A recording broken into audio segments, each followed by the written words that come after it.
자, 이번에는요, 자유한국당 이야기를 좀 넘어가 보겠습니다. 자유한국당 최근에 여러 가지 모습들이 있어요. 그리고 또 최근 들어서 자유한국당도 언론에 대해서 굉장히 좀 불만을 갖고 있다는 표시를 하고 있어요.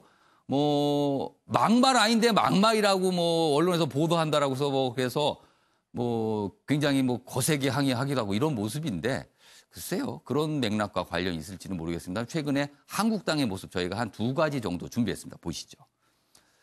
일단 첫 번째는 기사는 아니고요. 저희가 따로 이렇게 화면으로 정리를 했습니다. 어제 자유한국당에서 최고위원 중지 연석회의가 열렸습니다. 그러면은 이른바 당내에 굉장히 무게감이 있는 정치인들이 한자리에 모여서 얘기를 하는 거거든요. 그런데 회의 시작 전에 황교안 대표가 입장을 하죠. 회의실에. 그리고 최고위원들과 다른 중진들이 먼저 와서 기다리고 있었습니다. 그런데 입장을 합니다. 근데 자리로 휙 갑니다. 그러니까 뭐냐면요. 중진들하고 최고위원들 안 되는데 이렇게 아는 척을 하거나 악수를 하거나 하지 않고 그냥 본인의 자리로 쭉 걸어간 거예요. 그리고 나서 조금 시간이 지났어요. 아차 싶었다는 생각이 든 것 같습니다. 앞만 보고 그냥 왔네요 라면서 다시 돌아와서 차례로 또 인사를 하는 장면이 있었습니다.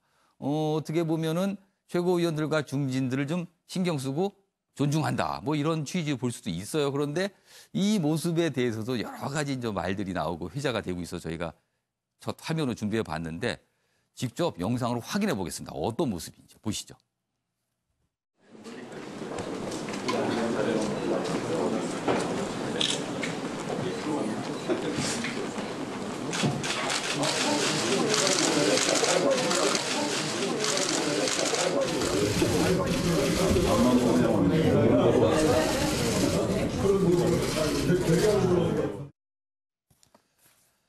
자, 저 장면을 두고 여러 가지 해석이 있지만요. 한 가지 해석은요.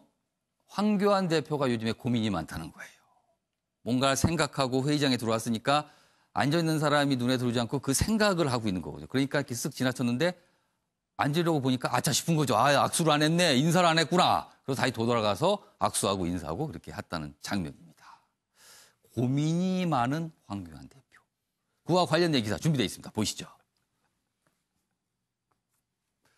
여기 있습니다. 제기일보입니다. 5.18 비하 논란이 됐었던 자유한국당 의원들이 있어요. 그중에 한 명이 김순례 의원, 김순례 최고위원입니다. 그런데요. 한국당 최고위원으로 복귀하게 됐습니다. 그럼 이게 어떻게 되는 걸까요? 그 내용입니다. 3개월 징계가 끝나서 당원권을 회복했다. 아까 당원권 징계 3개월인데 그게 다 끝났습니다. 그래서 당원권이 회복이 됐다. 그러니까 회복이 됐으니까 원래 최고위원으로 복귀한다. 이렇게 되는 겁니다. 여기 보시면 박맹우 사무총장이 이 사항에 대해 설명을 했어요. 여기 있습니다. 많은 법률 전문가에게 의뢰를 했더니 김 의원의 징계는 당원권 정지 3개월로 끝나는 거지 전당대회에서 선출된 최고위원 직위까지 박탈할 근거는 전혀 없다는 게 법조인들의 말이었다. 그동안 당원권 정지 말고 그 이상의 징계가 있어야 되는 거 아니냐 하는 이런 지적들이 있었거든요. 그거에 대해입니다. 그러나 그 이상은 없다는 거죠. 그리고 또 여기 있습니다. 그러면서 당원 당규에 명확한 규정이 없어 정무적 판단이 필요하다는 결론이었다. 이겁니다. 자, 그럼 정무적 판단은 당대표가 하겠죠? 그 정무적 판단에 따라서 최고위원으로 복귀하게 되는 겁니다. 이런 고민이 많이 있었나 봅니다. 자, 이재용 전 의원, 이거 어떻게 된 상황입니까? 좀 설명 좀 해주세요, 지금 상황. 글쎄요, 전 개인적으로 지금 중앙당에서 하고 있는 여러 가지 일들에 대해서 답답함을 많이 이 상황도 좀 답답하신 건가요, 그럼? 답답하죠. 예. 왜냐하면은 이 결정을 못 하는 거 아니에요. 예, 그래서 그런 부분에 있어서는 좀 답답하다는 생각이 드는데 예. 어찌됐든 간에 그 법률적 그 검토는 충분히 했다는 걸로 저도 들었습니다. 예. 그래서 그 법률적 검토에 의하면은 3개월 당원권 정지를 처음에 이제 결정을 했었고 그 끝나는 시점에서 더 이상 늘리거나 또 다른 거를 제시하거나 이거는 불가능하다. 이런 얘기를 하는 거는 맞는 것 같고요. 근데 그동안 그 당원권 3개월 정지 이상으로 최고위원과 최고위원 신부가 관련된 얘기도 좀 있었잖아요. 얘기는 있었지만, 그러니까 그거에 대해서 명확한 내용들은 없었어요. 예. 더 해야 되지 않느냐, 이걸로는 약하지 않느냐 이런 얘기도 있었고, 또 사실은 왜 이걸 가지고 또 당원권 정지까지 가야 되느냐라는 얘기도 있었고 예. 그렇기 때문에 이것도 있고 저것도 있었기 때문에 그거에 대한 명확한 얘기는 없었고 이게 명확한 통일된 얘기를 얘기는 있지 게 않았습니다. 명확한 얘기를 하자는 게 아까 기사 중에 있지만 정무적 판단을 한 거다 이렇게 보시는 거예요. 네. 그리고 저는 또 여기 예. 나왔던 박순자 의원에 대한 그 징계한 얘기도 나오고 예. 있는데 이 부분도 저는 사실 그 당내에 뭐라 그래야 될까요? 분란 뭐 이런 모습을 지지난주였죠. 이 예. 일이 터진 게. 그런 모습을 보여줬다는 것 자체에 대해서 저는 굉장히 그 상임위원장 비판을 자리에서 했었거든요. 지금 물러나지 않고 있어서. 그렇습니다. 그건 그거 범국민적 비판을 받았던 사안이기 때문에 저는 그걸 동의하고요. 예, 그런 부분도 요번 월요일에 아마 이것이 예. 이제 시작을 했었던 걸로 알고 있는데 예. 이게 빠른 시일 내에 결정이 돼야 된다고 생각하고 있습니다. 지금 또 한 가지 사실 5.18 비하 논란에서 다른 의원도 있습니다. 이종명 의원은 사실 제명이 되려면 의원총회가 열려야 되거든요. 근데 의원총회에서 그게 안 되고 있어요, 논의가. 이건 어떻게 된 겁니까? 이종명 사실 보면은 예. 의총이 지금까지 그 이 일이 있은 이후에 예. 지금 저희가 4월 달에 그게 있었지 않았습니까? 전당대회가.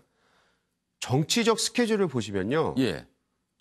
5.18 요 관련된 내용은 예. 소위 말해서 끼지도 못할 정도로 굉장히 바쁘게 왔습니다. 그러니까 의원총회에 이런 안건을 올릴 사항이 아니라고 보시는 거예요? 지금까지 상황을 보시면은? 의원총회에서 나왔던 가장 중요했던 거는 패스트트랙 그때. 예. 그리고 의원총회에서 나왔던 여러 가지 안건들 중에서 이 안건이 올라올 수 있는 예. 공간이 없었던 걸로 저는 이해를 하고 있었는데 이것도 앞으로 아마 논의가 될 겁니다. 그러니까 이게 국회 가면요 기자들이 계속 물어봐요. 이종명 의원 제명권을 어떻게 하실 거냐, 의원총회 열어서 뭐 할 거냐, 아니면 그냥 끝나는 거냐 이렇게 물어봅니다. 매우 곤란한 질문이기도 하죠. 사실은. 예, 근데 이거는 저는 앞으로 논의가 될 거라고 생각을 하고요. 예. 그리고 이종명 의원에 대한 개인적인 신상에 대한 발언들, 예. 신상에 대한 평가들은 예. 저는 그건 명확하게 해야 된다고 생각을 합니다. 그러니까 저는 이종명 의원이 그 당시 했었던 발언에 대해서 제가 깊게 생각을 하지 예. 않았지만 그걸 가지고 이분이 살아왔던 모든 인생에 대해서 굉장히 비판적이거나 아니면은 이게 잘못됐다거나 이런 얘기를 가지고 나오는 거는 좀 조심해야 된다고 생각을 하고 있습니다. 알겠습니다. 자, 조대진 변호사, 네. 한국당 지금 상황 이거 어떻게 보세요? 이게 일단 지금 5.18 예. 망언의 그 김순례 의원에 관련된 예. 그 태도를 보면서 예. 자유한국당이 5.18을 어떻게 바라보고 있는가에 관련된 입장을 명확하게 보여준다고 생각이 되고요. 어떤 입장으로 이해하고 계신 거예요, 그럼? 그러니까 지금 이 사안은 법률적 검토를 할 사안이 아니라 도덕적 반성을 해야 되는 사안이거든요. 그런데 지금 법률적 검토를 해서 문제가 없으니까 최고위원직을 그대로 유지를 해야 된다라는 결론을 지금 내리고 있거든요. 도덕적으로 판단할 사안을 법률 잣대를 들이댄 거다. 그렇죠. 물론 이제 법률적 잣대로 들이댈 수도 있지만 예. 대부분의 국민들이 지금 거기에서 도덕적 반성을 요구를 하고 있는 예. 상황에서 법률적 잣대로 피해갔다는 것 자체가 지금 분노스러운 거고요. 이런 부분에 있어서 아까 정무적 판단이라는 부분을 황교안 대표가 정무적 판단을 통해서 국민들의 마음을 조금 쓰다듬어 주었어야 됐는데 그런 부분을 또 하지를 못했다는 거죠.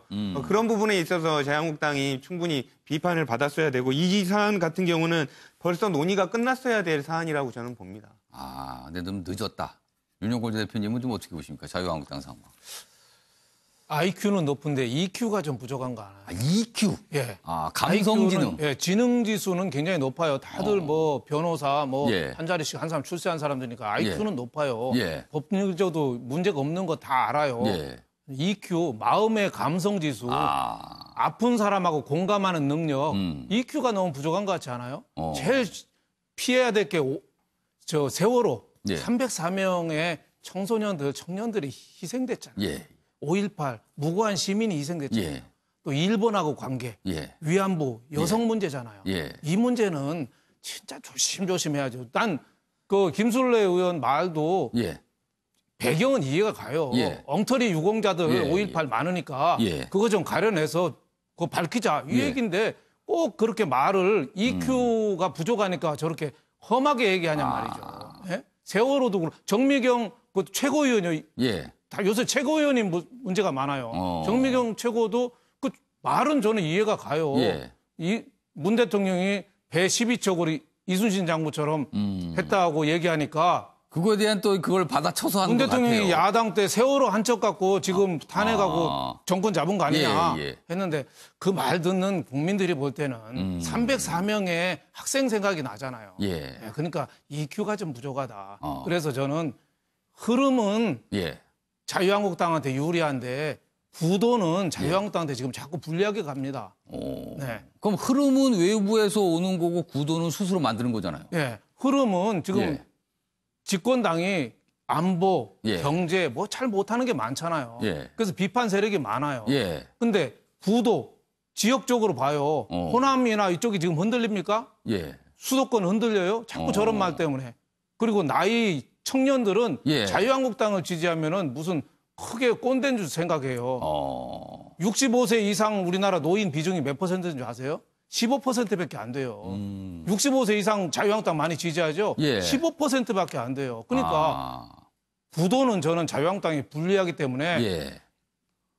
비판만 하면 승리할 수 있다? 예. 굉장히 큰 착각이죠. 예. 패스트트랙에 올린 선거법 개정안 예. 무산시킬 수 있다? 예. 자유한국당 빼놓고 다른 당이 다 손잡고 있는데 그걸 어떻게 무산시킵니까? 쉽지 않습니다. 그러니까 결기를 갖고 국민하고 고통을 좀 손을 잡는 이 감성 지능 지수를 좀 높여야겠다 이런 생각이 듭니다. 그러니까 자유한국당이 지금 EQ가 부족한 것 같다 이런 좀 쓴소리를 해 주셨어요. 그러면 EQ가 풍부하다면은 지금 이런 상황은 아니었을 것이다 이런 지적이기도 합니다.